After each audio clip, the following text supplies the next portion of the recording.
She is the bass queen, but I'm curious if we can see the bass face. Hello, Blu DeTiger. Hello, what's up? How you What's doing? up?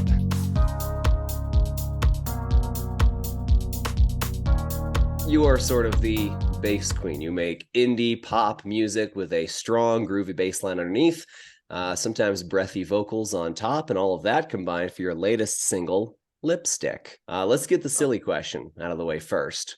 What shade? yeah. Just like a light reddish, like pink. Okay. Something like almost like close to like the lip color. Lyrically, the song is really about running away from a situation. So I'm kind of curious if that is based on a true story. And if so, how did things end in real life versus the song?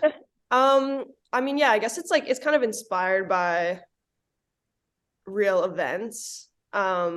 But nothing in like very much like particular. But like I guess when I was writing it, I was coming from the point of like I was just traveling so much and like touring so much.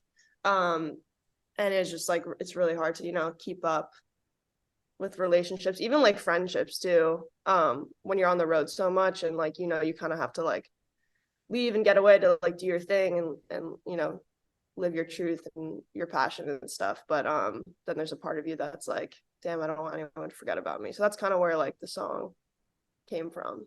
Sure. Yeah, you can't bring Real everybody life, I guess we're along. still figuring it out in real life.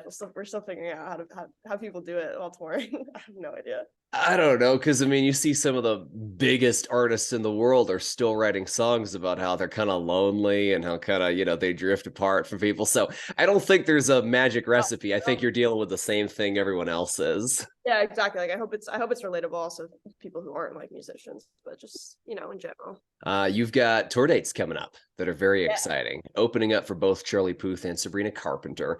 Have you Cool. toured with either of these artists before? This is going to be the first time, right? Yeah, I haven't. Yeah, I've never actually met Charlie either, but I've met Sabrina. What do you think it's going to be like? Honestly, I have no idea. I really don't know, but I guess we'll see. But I You think it's will. really fun. Like Sabrina's super, super nice, and really cool and funny. So I think that would be fun. Yeah, I mean, Charlie's also like super funny, and I don't know. I guess you never really know. Opening is like a whole thing. Yeah. Every artist does this differently the moment before going on stage. And you've toured a lot. So you've had the chance to refine your act on stage. You've had the chance to refine the way that you play certain songs, but you've probably had the chance to work on what you do immediately before you get out there to the screaming fans. What does your pre-show routine look like? I like warm up my voice, and then I like get dressed, do that whole thing. Um, I'll do like a little stretch. Like there's a specific like stretch and like breathing thing I do to kind of like feel grounded. Mm. Um, and then I'll do like a huddle like with the band, with me and the drummer and guitar player, and I'll do a little like, okay guys, let's have fun. Like I'll do like a whole. It's like different every night, and I feel like I'm getting better at it because the band is like, oh, you're getting really good at it. It's like a Yeah. varsity sports pep Yeah, talk. it's You're like, literally like it's like I'm like captain of the sports team. Yeah, and we do like a little hands in, and then we're like, okay, 1, 2, 3, like on the tour on the last like the headline tour I did, I had this song come out called Elevator, and then I was calling the tour Blu DeTiger, like Blu yep. DeTiger Blu Tour, and then I was also making the joke like Elevator. So it would be like 1, 2, 3, Elevator, and it would be like funny. There you go. Yeah, Elevator was the first song of yours that I discovered. And I kind of noticed when I was listening to it, I was like, oh, wow, there's a great bass line on this. And then I watched the music video. I was like, that's her playing it. How do you think it's different with you being principal songwriter, but also bass player and singer? Does it give you a different perspective about how you write your music because you're doing so much, you're so involved? Yeah, totally. I think for me, like bass was my first instrument, and I've been playing like even before I was writing songs and singing and all that stuff and producing. So when I when I listen to songs, I listen to like the groove first, like always, and I listen like the bass line first. And that's just kind of how I hear music. That's just how I grew up listening to music. So when I go to write my own music, the bass line is always like it has to be fire. It has to make me like groove. It has to make me feel something. It has to be kind of like the emotional like center. So yeah, I think all my songs that's pretty prevalent when you listen to them. Like they're all like I kind of like to make bass lines that are like almost like hooks themselves, where you can sing the bass line just as well as you could sing the vocal. So that's kind of Yeah. where where I come from when I'm writing. But I think yeah. I think we've got that in common because like I'll listen to a song that has a really groovy bass line, and a lot of people just listen and sing along, or maybe even some people Right. like do a little drum beat, they'll do a Right. whatever. But I find myself all the time like I'm just doing that. You Exactly. do you do that too? Yeah, I do that too. Yeah, yeah. I feel Great. like people who like, play guitar, like they listen to the guitar, it's just kind of like different for everyone. But the bass is like a forgotten, like, I don't know, sometimes gets forgotten. And I think Yeah, it's really important. I'm trying to bring it back, definitely. kind of showcase what it can do. You know what I mean? I do. You're showcasing it all over the world. You've got the tour dates coming. You've got the music out with Lipstick and more on the way. You're expanding the quote unquote Blue Crew. Oh yeah. Explain the origin of the fandom name. Was that your idea? I don't know whose idea it was, or I don't even know if we've like settled on that yet, but I think like we were talking about like blueberries, like I don't know, we were kind of going all over.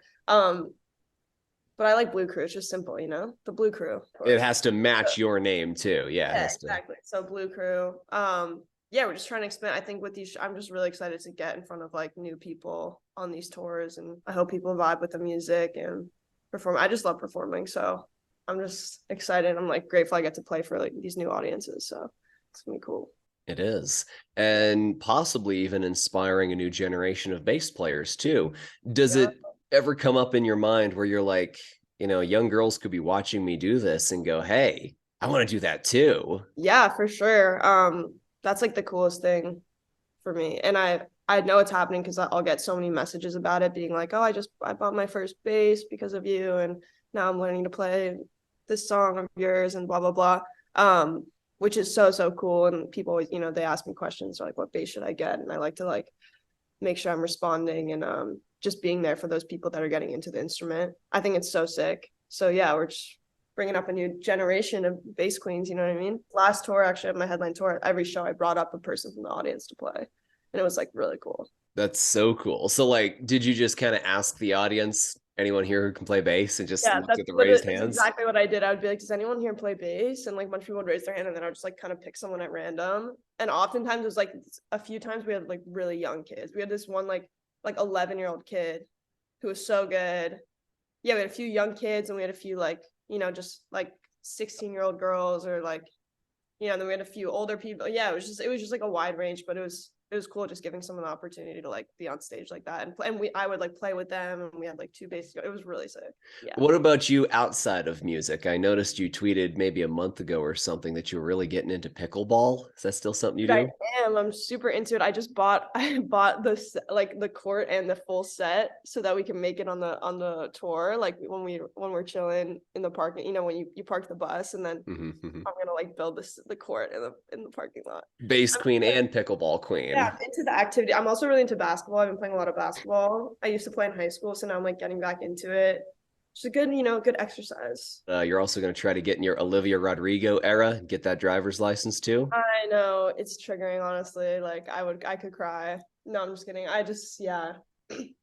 That's on the list, Finish my list right now. It's like finish album, get driver's license, go on tour, literally. Yeah, it's So bad. Driving, for people who don't know, I've failed my driver's test 3 times now. it's And okay. Fourth time's a charm, okay. right?